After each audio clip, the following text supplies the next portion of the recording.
The Trask is going to use its multi-attack on Azil. Now, first up, it's going to use Frightful Presence, which is in the multi-attack. So I need everybody to roll a Wisdom saving throw. Oh, thank God, that's my best stat.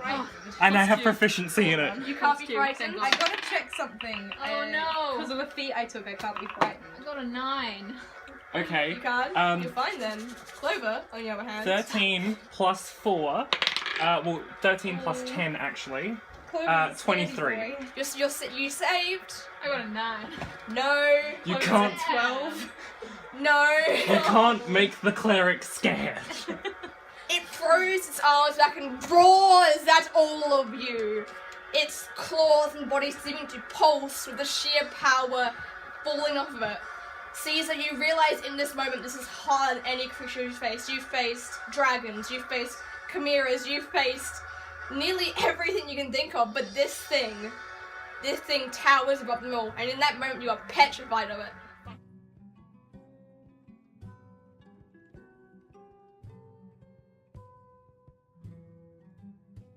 Dungeons & Dragons is a tabletop role-playing game. It has been around for many years and has changed in different ways since its debut. The concept for Dungeons & Dragons has inspired many different games and films. It has also gained a large fan base and audience, with different groups publishing their campaigns online for the world to see. Dungeons & Dragons has become much more popular because of this, but not popular enough to become mainstream. It is still regarded as a role-playing game for nerds, which is perfectly fine. Who is the most important person in the group? It's the DM. I make the story, I make the characters, I make everything. And while the players are very important, the DM is the one who has some more control over things. What is a DM? Well, the DM is the person who creates the story for us players. They have their world and they play all of the other people that we meet on their journey. And yeah, they're the person who just makes a world and a story and we mess it up. Is DM an abbreviation? Yeah, DM is an abbreviation for Dungeon Master, which is the name given to the game Dungeons and Dragons. Pretty much they're the master of the world. One of your party members just mentioned characters. Do you have a character? Yeah, everyone in the party has a character that they make, and their character has a race and a class. So, for example, I'm playing an Aasimar cleric named Azil. And classes are like their job, what each player does. So I'm a cleric. My job is to make sure everyone's at full health and nobody dies. That sounds like a pretty tough job. It is, especially when you're playing with a bunch of idiots. How do you make a character? So normally one person will own a player handbook because they're quite expensive. And you'll go through it and you will go through all the races, which are, different things that have different abilities. Like you can be a normal human or you can be a gnome or whatever. And then you have your classes, which are what you specialize in and what your abilities are. And you make one by using your imagination.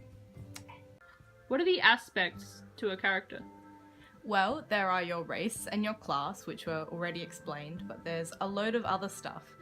There's space on these, which are called character sheets, and these show you what your abilities are, what your character is good at. It can even include your character's personality, the things that they hold dear, the things that make them complex. Are there rules in D&D? There are lots of rules, and it might seem daunting at first, but it's actually fairly fluid and pretty simple to get a grasp on once you've played a few times. The general rule is that you roll different sorts of dice, and these are what sort of allows you to do the actions that you want your player to do, or your character rather. So if I wanted my character to go up and talk to a person, I would go up and talk to the person. It's really easy to understand. As you thump your mace on the ground, yelling incoherently, a guiding bolt charging up in your other hand, you watch as the dragon swings its big, ugly face towards you, and already injured, you can see it's like bleeding from all the cuts and wounds you inflicted on it. and it roars. And as it roars, you take this chance and fire the guiding bolt directly down its throat, and you watch as this burst of radiant energy shatters from inside of it, and its bottom jaw unhinges and struts off to the side. The dragon chokes on its own blood before it and crashes to the ground, dead. Sweet. We did it. I did it.